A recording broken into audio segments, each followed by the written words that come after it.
Hello again, everyone. I'm so sorry I left this bit out, so I'll just add it to the video with editing. Ooh, my editing skills are bullshit. You all know that.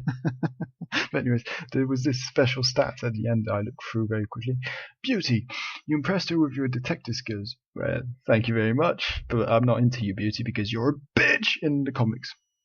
Bluebeard, you fought him after the interrogation. Did I? Really?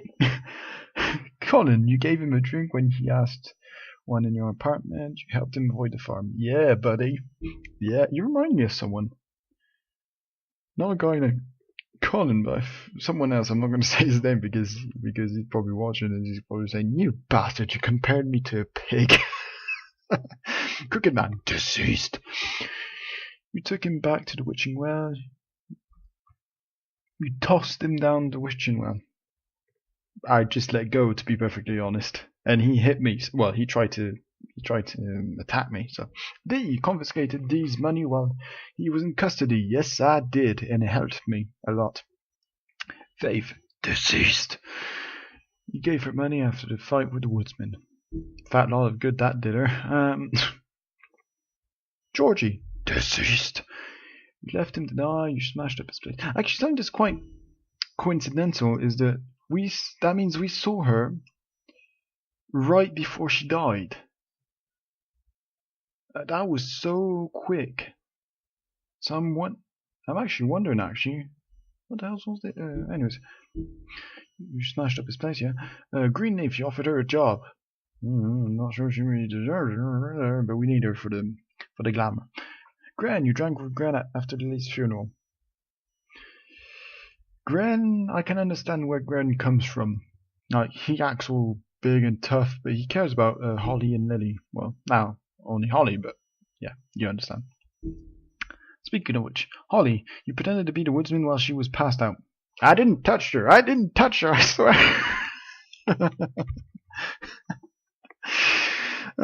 Jack, you made a deal with him. That's gonna bite me in the ass, isn't it? God damn it.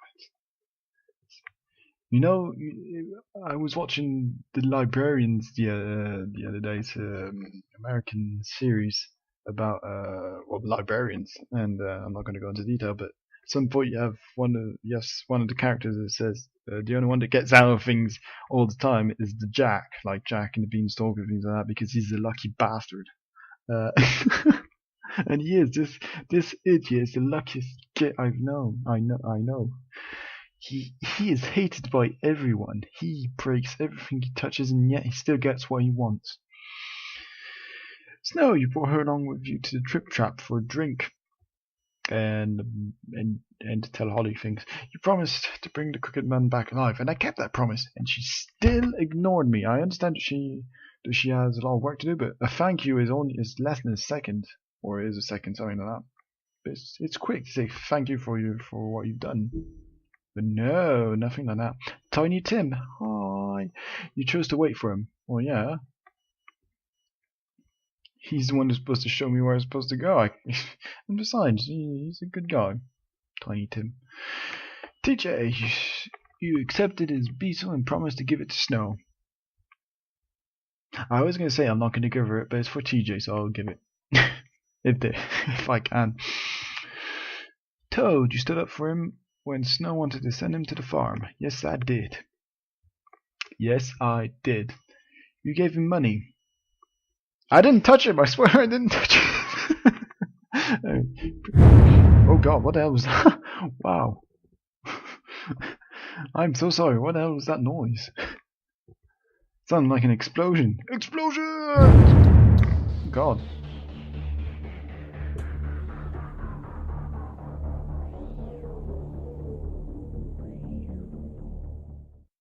Yeah. Don't know what the hell that is. Fables. Oh, the comic books. Continue the story.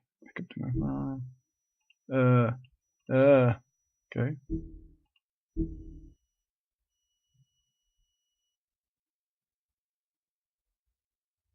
Oh, good. That's also another thing I wanted to do because I remembered it whilst putting the pause and I forgot to put the timer on again. Damn it. To go into the extras. Player choices, achievements. What's the achievements? What did I do? What's this? Welcome to Fabletown. Rough and cherish lovings. Young goodbye. Frog and prison. Panic in the parlors. A light snowfall complete. Novice librarian. Unlock all Fables entries in episode 1. Ah, shit, I forgot about that. Bugger. Right turn attorney! Oh, this is gonna take long, isn't it? Sisters. Made him cry. Can I get a fresh set of towels? What? Oh, yeah. No respect for the dead. Oh! Apprentice librarian. Oh, for fuck's sake. Yeah, it's all the same thing, I imagine. Is there anything else? When? Imagine this is Grand Master Librarian. Full Moon. I won't try and get these. Book of Fables. This is more important than my choices. Big B Wolf. Let's start with you. The round big bad wolf, he's known for tormenting pigs and girls in red hoods. I didn't touch her, I swear. But he's trying to put those dark days behind, and Big B now acts as Fabletown's sheriff and remains in his human form mostly. We've seen through the game that he doesn't always do it, but that's only in rare cases. However, due to his rough past, the citizens of Fabletown are slow to trust him. Big B is determined to show that he's truly changed, but some instincts are too hard to control. Snow White, assistant to the deputy. Oh, I didn't see his job title. Hang on. Fabletown sheriff. Okay, that's assistant to the deputy mayor, and I think she is the deputy mayor, isn't she? Or she's gonna run for it. I don't know, something like that. Which is weird because she's not the. No, she does become deputy mayor. She doesn't become mayor. Okay, in the comic books. I can't remember. Look, read the comics. Read it now. Get some literature in you, even if it is comics. Oh, I'm saying you're illiterate. But I love you. Sorry. Snow White may seem cold. Snow. Cold. Get it? But this stems from her life as mistreatment and abuse back in Homelands. Really? Seriously? After escaping assault and imprisonment, not to mention an attempt on her life, she married Prince Charming. Dick. It wasn't long before Snow White discovered the Charming. Oh, where am I? Charming cheating on her with her estranged sister, Rose Red, and countless others. After that, and she divorced him, and he married Briar Rose. I remember that, and he married Cinderella. Sorry about that. I think basically Prince Charming. All the Prince Charmings from the storybooks is one person, and he's a dick who shows his dick into you get it. After the Exodus, when they were attacked by the adversary, I looked up. It's not the opponent or anything. It's called the adversary, and they had to leave because he had this huge fucking army, and I'm not going to tell you who it is. After the Exodus, Snow focused her attention on setting up a safe haven for Fables in the New World. She now serves as assistant to the deputy mayor of Fabletown, who was Crane. The Woodsman, fallen hero. Really? Really? Oh, I can move it like that. Oh shit! The Woodsman is one of the few men who went toe to toe with the Big B. With the Big B, yeah. I was going to say the Big Bad Wolf. With Big B in the Black Forest days, and lived to tell the tale. More than that, he beat him. In an attempt to save Little Red Riding Hood, he split the Great Wolf's belly open with his axe, filled him full of rocks, and threw him threw the beast in the river. God, I'm having trouble talking. To his dismay, his popularity has faded. Even his name is forgotten, and he's only known as the Woodsman. That's harsh, actually. Faith, donkey skin girl. She looks okay for donkey skin, you know. Faith, otherwise known as Donkey Skin Girl, made it through the Exodus from the magical homelands with the clothes on her back, her husband, and nothing else. She was once a beautiful princess. She's okay, except for the bruises and cuts. Happily married to Prince Lawrence of a neighbouring kingdom. Excuse me. Her life should have been a happy ending, but the mundane city of New York wasn't kind to her, or her marriage. me. With no money, Faye found herself turning tricks to make the rent for a cheap apartment on the outskirts of Fabletown. She had a difficult life, but she did... I'm having a hard time talking. She did what she could to survive in an unfamiliar world. It's her breasts that distracted me. Beauty, caring wife. Yeah, she is, I'm not gonna lie. Beauty and her husband Beast once lived in an enchanted castle, but they were forced to flee the homelands in the Exodus, leaving all their wealth behind. Now they live in a modest studio. Modest is better than mine. Fabletown, New York. Is there really a place in New York called Fabletown? I know there's Chinatown. But Fabletown? The times are hard, with Beast working multiple jobs to pay the bills. The couple... Where am I? The couple have the longest lasting relationships of all fables. Yeah, they argue all the time. But according to the comics, they have surprisingly good makeup, you know, hanky panky. Beast, concerned husband, over concerned, I'd say. Beast and his wife behind everyone to escape the homelands and the Exodus. Without his former wealth, Beast must pick up extra work to make ends meet. He is able to get around Fabletown without glamour most of the time. Yeah, which is weird because from the books, once she kissed him, he became human again. But stories are a bit different in fables. But if Beauty gets too angry with him, he becomes more beastly by the minute, growing horns and large teeth. Despite the occasional bickering, the two are truly in love and have the longest lasting relationship in all of Fabletown. Mr. Toad, Slumlord. God, look at that badass. He looks like someone you don't want to mess with. Mr. Toad is the superintendent for a defunct tenant on the edge of Fabletown proper. Okay, because he's a 3.5 foot tall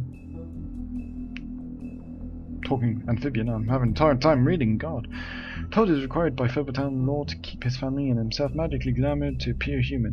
The problem is Toad isn't too concerned with what the law is and has been reminded often. And now you're in the farmland. Colin, oh my God. Paint me like one of your French pigs. Couch surfer. Yeah, man, surf's up. Colin's better known as one of the three little pigs. Back in Homelands, they were harassed by the big bad wolf, who blew down Colin's house of straw. You weren't very intelligent, were you? After the Exodus, Colin and the other famous who couldn't pass for human were sent to live at a farm in upstate New York. Unable to stand such a boring life, Colin constantly makes trips down to Fabletown to bother Bigby. He is always caught and sent back to the farm, but he doesn't let that stop him. Good on you, man! Are you going to read those books? Ichabod Crane, ex-deputy mayor of Fabletown. Hailing from the haunted town of Sleepy Hollow, Ichabod Crane has been deputy mayor of Fabletown for nearly 115 years! I guess they don't hold elections, do they? Crane is a bundle of nerves and takes his job very seriously. That's not... that's good. Not a bundle of nerves, but the fact that he takes his job seriously. Though that doesn't mean he always does it well. As one of Fabletown's elite, Crane is often blind to the troubles of less well-off citizens. Overall, Crane is authoritarian, cowardly, and always hiding something. And now you're in Paris. Buffkin, Fabletown librarian. Big. Buffkin is the talking winged monkey from the Land of Oz. There we go, I was wondering where he came from. I was wondering for so long. God. Now Fabletown's librarian spends his time reading and singing the deputy mayor's booze.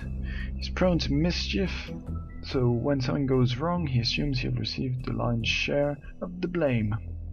He's helpful when he wants to be, but most of the time he'd rather be drinking. Don't we all? Someone would have fired him a long time ago, but he's the only one who can make sense of the fining system. Well, you know. Fabletown. Fabletown is a community located on Bulfin Street in Manhattan's Upper West Side. The regular people, or Mondays, or what's it called, Muggles. It appears to be an ordinary New York neighborhood, but it's really the home of fables from many worlds.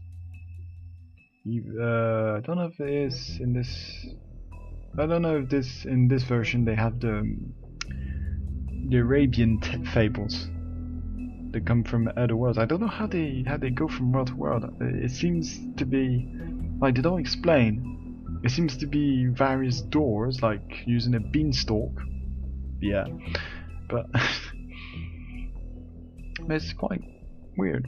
But the Arabian fables come later. Well, their world isn't affected. They're still at war with the adversary. Anyways, it appears to be an ordinary. Within the business office at Woodlands lies a massive cavern, a vast library, and hundreds of magical items of immense power. All non-human fables live upstate on the farm. Yeah, an extension of Fabletown. Yeah, the farm. Speaking of which, Fabletown Annex. Oh, they got a picture. Oh, good. The farm is home to fables who cannot pass as human, giants, goblins, animals, etc. It is located upstate New York, far enough away from the Mondays to avoid detection. Yeah. Some of its residents resent their confinement to the farm despite its size and comfort. It's okay. To them, the farm is a prison. They would be allowed to leave the farm if they could purchase a glamour, but many don't have the money for something so expensive. Though some, like Colin, sneak out into the city anyway. Yeah, but Colin it kind of passes because it's a pig. It's noticed in New York to see a pig, a live pig anyway. But if it was like a giant or a goblin, that would be a bit scary.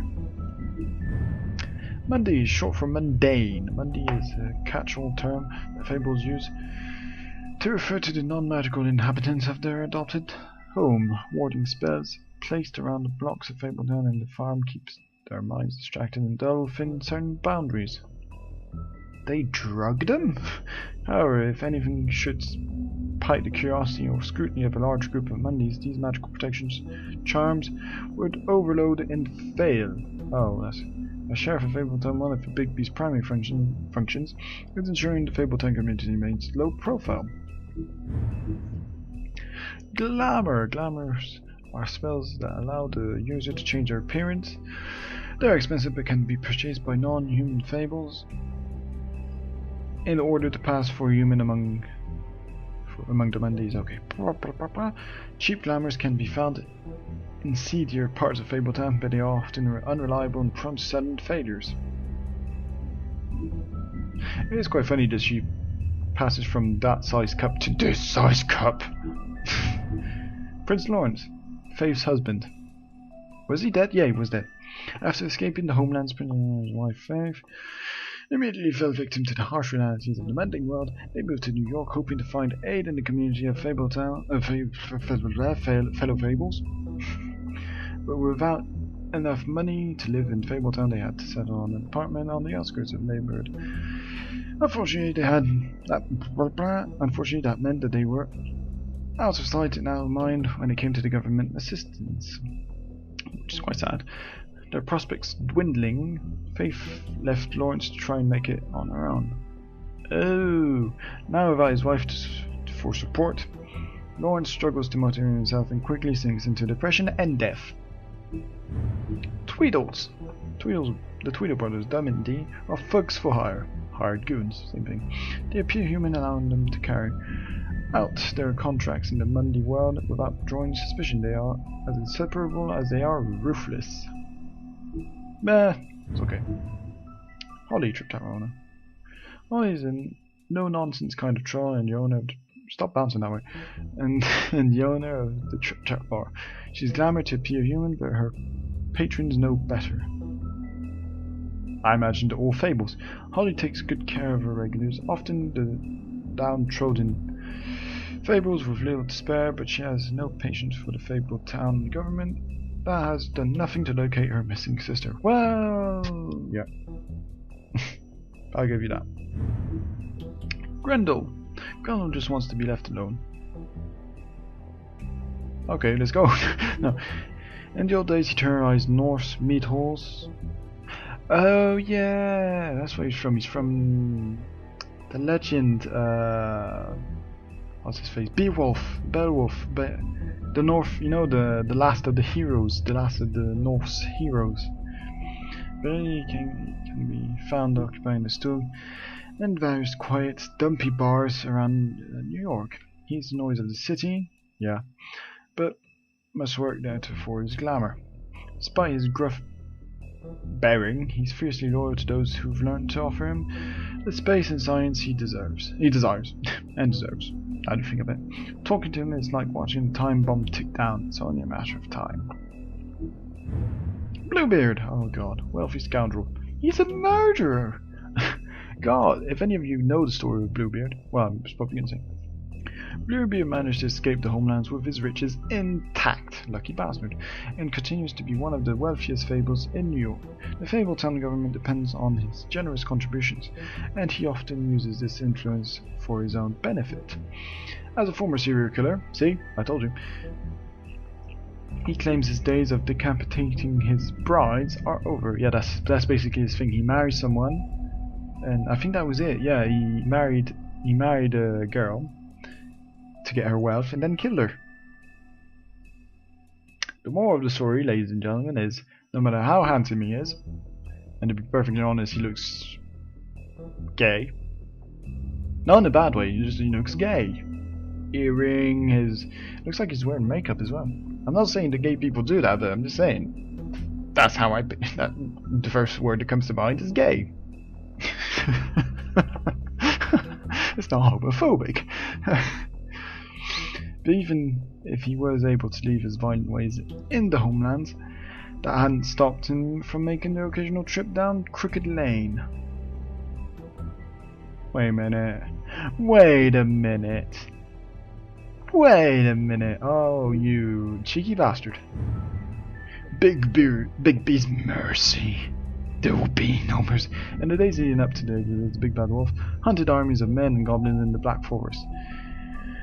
These main forces had driven off the great beast's preferred quarry, and their own flesh was rotten with corruption. Hardly a suitable replacement, he made it his game to destroy their camps around their night watchmen and disrupt their supply trains while sparing their prisoners. One day he broke their ranks and discovered a particular woman they held captive. Her skin was white as snow, but her hair was as dark as the night sky. He approached her, and she, knowing no sword could match the giant wolf's power, she bravely placed her shackles in the beast's mouth. He freed her, but years would pass before the two met again in the Mundy world. Oh, it was love at first sight. Oh. Bluebeard's mercy. Bluebeard's last wife. Wait, what was this? Oh, it doesn't say anything on there. Bluebeard's last wife. After a long line of marriages resulting in mysterious disappearances, Bluebeard's last wife in the homelands was naturally suspicious of him. No shit! One day he departed on business, leaving her alone in his estate. He gave her free reign of all the rooms, but made her promise not to open the closet on the ground floor. Okay. She defied him, of course, and discovered the location of his missing wives. When Bluebeard returned, he knew he must kill her before she revealed his murderous secret. She persuaded him to allow her a moment to pray, which he reluctantly granted. This small mercy gave her brothers time to arrive and rescue her, and Bluebeard's crimes were exposed. Ha! Ha! You thought you were superior to women? Well, fuck you, you. Witches and Wizards of Fabletown, 13th floor. Yeah, that's where they all are. 13th floor of the Woodland Building is home to a group of witches and wizards tasked with the protection of Fabletown. They use the powers to keep the community hidden from prying Mundy eyes, but all magic has its limits and every spell has its costs. The Witching Ground. Oh. The Witching Ground is located in a chamber inside the Woodland Building, where it is used to dispose of things meant never to be seen again. Dead fables are committed to its depths, as are the most Unredeemable criminals. No one is entirely sure what lies at the bottom of the well. I do.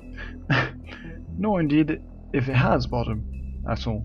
But it is widely assumed to be the passageway to the final resting place. Nope. Well, kind of. But nope. Not resting at all.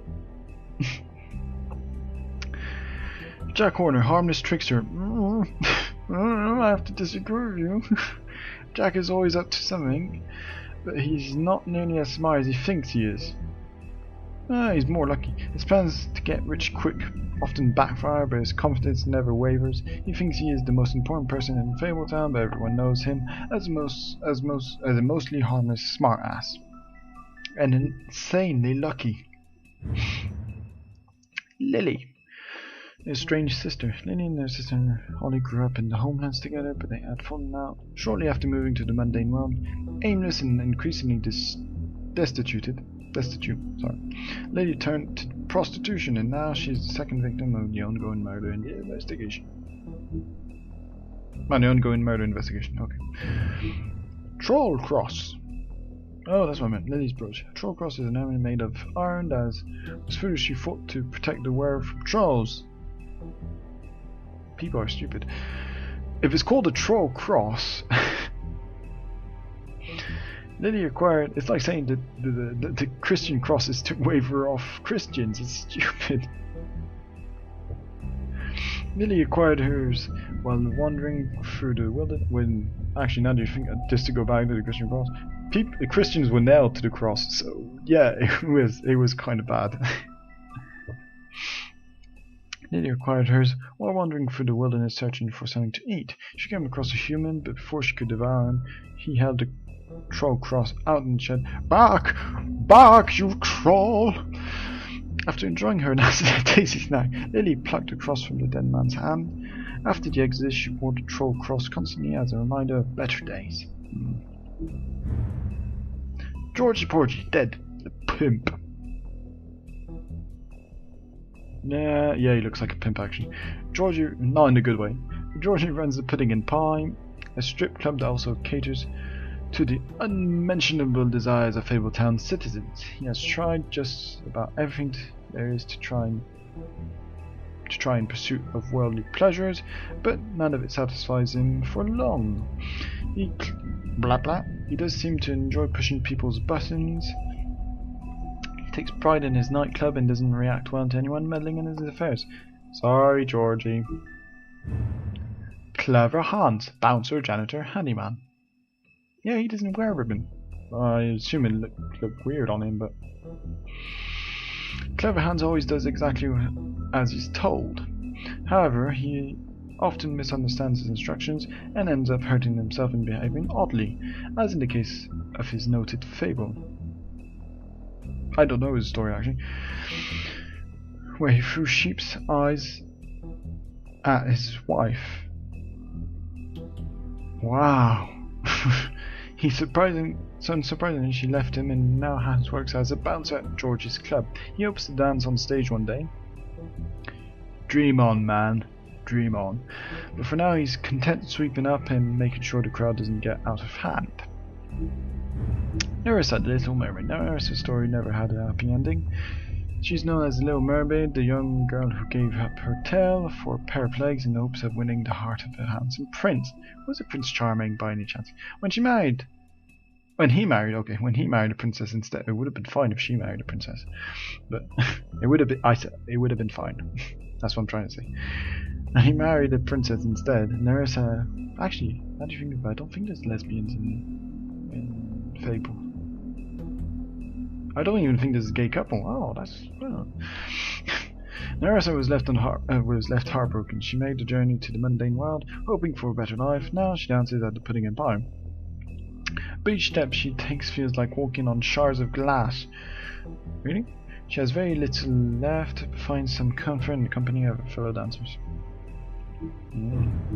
Troll funeral rites. How many things are there? Hang on, excuse me. Where am I at? Oh my god, where are we? We're here.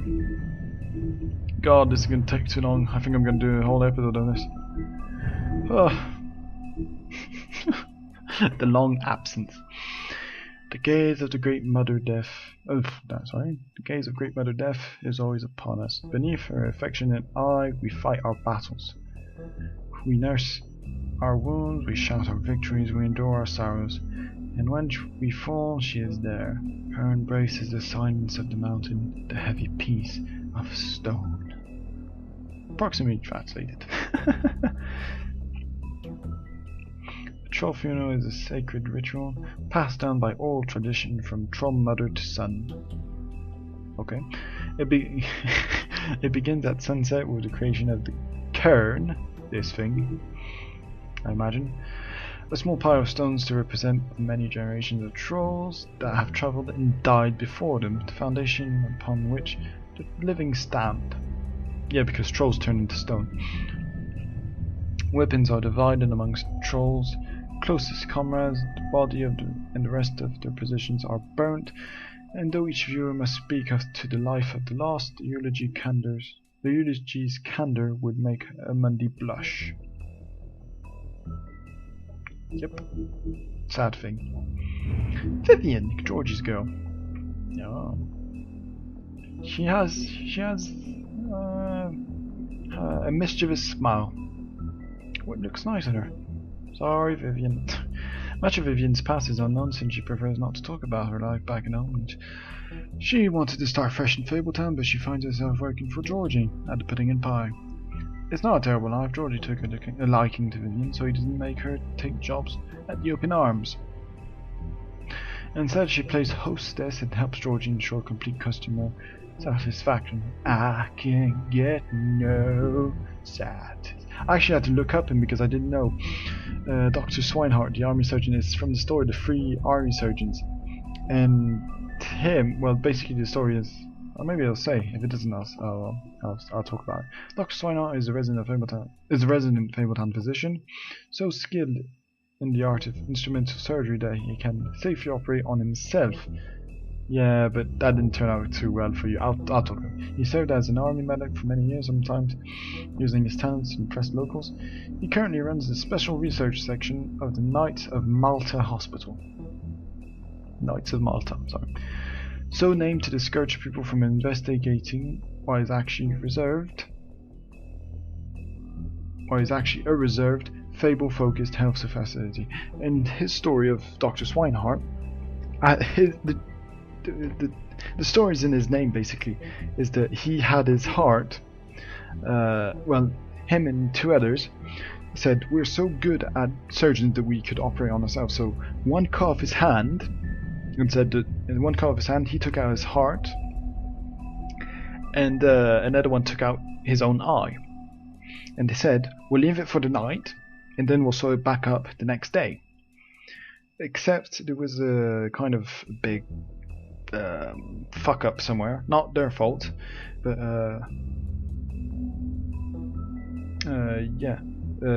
basically someone lost the hands, the heart, and the eye, and so that they wouldn't get punished for it, they put a thief's hand, a pig's heart, so a swine heart, and a cat's eye. And when they sewed it back up, they sewed it up perfectly, and it worked, and everything. It was miraculous. And they left the town, except on the way, the one with the cat's eye couldn't see, or something like that, or he saw differently. The one with the thief's hand couldn't stop stealing things with that hand, and him, Swinehart, with his pig heart, was on all fours and going on the ground going that's basically what he's doing. So that's basically the story. And then they went back and they said, oh, we want our stuff back, we want our organs back. So that's the story. I had to look up the Headless Horseman, which we don't see. I don't think he's in the, I don't know, the Hessian spirit, the Hessian spirit. Thought to be the spirit of particular fearsome, especially macabre German military contractor. The Headless Horseman lost his head from cannon fire during the Revolutionary War. Most famous most famous for hounding Ichabod Crane one night in the woods of Sleepy Hollow, it is rumored that his phantom is only the most recent incarnation of a primordial demon whose previous forms include a middle-aged chieftain who brandished a whip made of human bone, and a Scottish lord who was decapitated in a fight over shares of land. It's quite badass, the Headless Horseman. Trip Tap Bar, the watering hole. Yeah, the oldest bar in New York City. Of course. The Trip Tap was established in 1725 in secret by Starkad, the legendary Viking and reprobate, as a place for fables to meet and drink and commiserate. I've never used that word before. Known then as the Grammarian's Tavern, he eventually lost it in a bet to a tribe of mountain trolls, who quickly renamed it and made it their own. Holly is the current proprietor, having inherited it from her mother when she died in a boating accident in the early 20th century. That's a shame. Anti-Greenleaf, horticulture like the white deer. For those of you who watch Hannibal, the white deer, creepy as fuck. Horticulturist, alchemist, and lover of animals. I was afraid of what I'm going to put next. Anti-Greenleaf is one of the few rogue witches still living outside of the 13th floor, unsupervised and unrestricted, rumored to have lost a daughter in the homelands. Oh. She suffers paranoia and depressive mood swings, and will only venture outside at irregular hours under the guise of an ethereal white deer, an oft-whispered spectre of Brookhaven natives. Brookhaven. GlamourTube. Ladies and gentlemen, GlamourTube. You want to seem younger? You want to look like an old woman, an old man, a whole new other person? Then get your GlamourTube right now, only 25 cents. I don't know why I said 25 cents. I wanted to say $25 million, but yeah. A handy disguise. Glamours can be produced in a variety of ways, but one of the most common due to its ease of use is to take a small hollowed out tube or container and place within it several items unique to whomever the caster wants to copy, which is required for the reactionary charm. Two downsides of this type of glamour is that totally unique appearances are completely impossible, and the nature of the vessel makes it quite unstable. Yeah, of course. Ring of the Spell, the Arthurian band, reputed to be fashioned by Byzantine clan in an attempt to ward off a coven of witches. The Ring of the Spell, or the Spelling Ring, or Magic Cancelling Ring. Ring of the Spell is quite good. Eventually was given to Lancelot by the Lady of the Lake, recovered by the business office after the immigration to New Amsterdam, which is now New York. It was assigned to Greenleaf for caretaking. Okay. Bloody Mary. Hey girl. God, she still creeps me out. The urban legend. The true history of the person known as Bloody Mary is almost completely unknown. Even the fables most acquainted with its members. Yeah, okay. Her name, Mary, at least, is not up for contention, nor is her penchant for shocking violence. An inlaid resistance to magic and spells, and a strange ability to use any reflective surface as a portal, effectively shortcutting space and time. Sorry. Thought by Mondays to be the wailing apparition of a childless ghost, though any evidence of that is as yet unseen. I dare you all to go into the bathroom and say Bloody Mary 3 times. Silver bullets. The legend of great and magical wolves often make mention of their weakness against weapons made out of silver. Now is this a scam to make people buy silver? And those tales bear out to be true. The silver bullet Mary shot Bigby with was not the first, but any of them would be his last. Any silver left in Bigby's body weakens his system, slows his healing, and can cause long-term damage. Acting Deputy. Governor Crane firmly out of the picture, and King Cole still absent. Where did he go? The task of leading Fabletown falls squarely on Snow's shoulders. She has performed many of the job's duties for a long time, picking up the slack for Crane, but now that she's fully in charge of the business office, she has to deal with a new level of politicking, she had not previously been exposed to. The Jersey Devil. Yeah. Garden State Goon. Garden State. Yeah. Not all the fables who came to this world landed in Fabletown. There are those who scattered across the farthest corners of the earth, and there are those who simply prefer the Garden State to the Empire State. I don't know what these places are, you'll have to excuse me. Such is the Jersey Devil. Reports of its appearance have varied, although most accounts make a mention of leathery wings. Really? Like a bat? But an encounter with certain acts of legend, some years ago, has temporarily rendered that feature absent.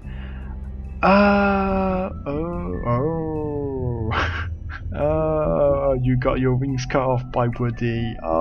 Suck it, bitch. Oh, speaking of which, Woodsman's axe ensorcelled by druids. Once just a simple tool for felling trees, the axe became much more when it was ensorcelled by druids and marked with the runes. I said ruins. But it truly became an object of legend when the woodsman used it to slice the big bad wolf from nape to neck. In protection of Little Red Riding Hood, it may carry old world charm, but its simplicity of design and quality workmanship make it an effective tool or weapon even today. Johann, the butcher. His name is often said in the same breath as that of a baker and candlestick maker at Fabletown. Really? And like those other tradesmen, Johann the Butcher's storefront has served Fabletown for ages. Fresh cuts, exotic meats, and even full size of beef, and for the vigorous appetites of ogres and trolls. But Johann's business has fallen on hard times and fallen in with the wrong crowd. Stupid boy. As the quality of his products declined and his business turned into a front operation for the Crooked Man, some have started to wonder if they ever really knew Johann. Bluebeard's money. One might think that Bluebeard donates funds to Fabletown government for nefarious purposes, seeking special favors, or to have louder voice in government proceedings. But what he really wants is stability and strength. Because as far as Bluebeard is concerned, Fabletown exists to insulate him from the money world. Oh yeah. As much as his money can be a sword, it also serves as a shield. But he doesn't need money to use a sword, he has a sword. The Crooked Lair, headquarters. They occupy this sanctified church. Seriously?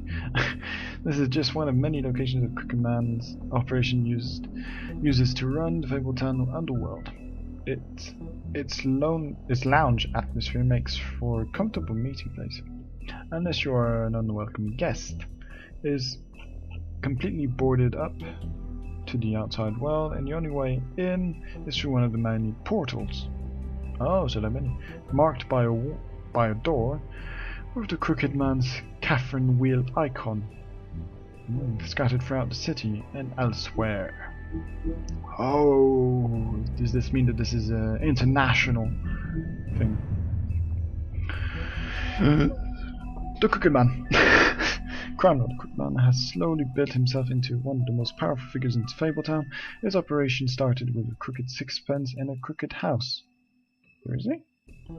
two things he cared about more than his wife and children. Oh, you sick bastard. Whom he killed rather than let them stand in his way.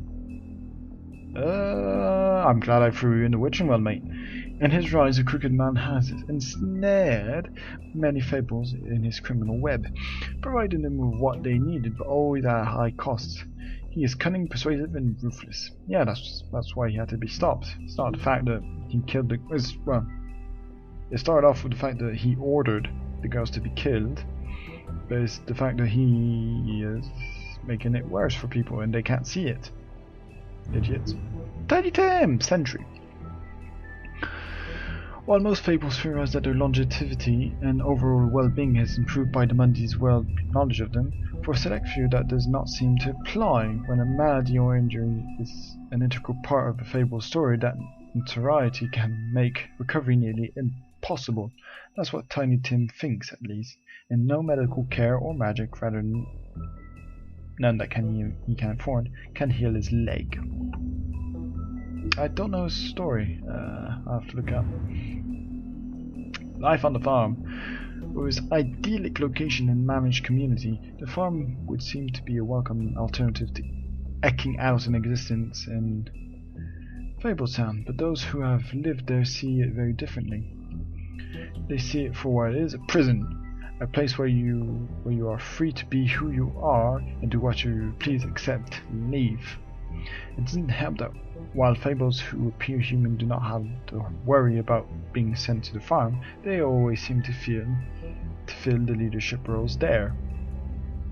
Yeah, that's a bit bullshitty, but you have to understand. Vivian's story, the girl with the ribbon. I thought she wasn't. Oh, Vivian was the very first to bear the curse of the purple ribbon. Removing the ribbon would result in death, which it did, and any attempt to talk about it was thwarted by the spell upon it. See you, bit. Yeah. As time went on, she tried to live a normal life. Eventually, she married a nice man, but he was constantly wondering about the ribbon around her neck. Despite her pleas for him to leave her alone, one night while she was sleeping, he attempted to remove it. As he pulled on the edge of the string, Vivian woke up and saw that her husband was doing it, and in a panic she pulled away, preventing the ribbon knots from being undone. Furious, she tried to express the severity of his actions, but her husband was unable to understand. She realized then that she couldn't trust him and decided to leave.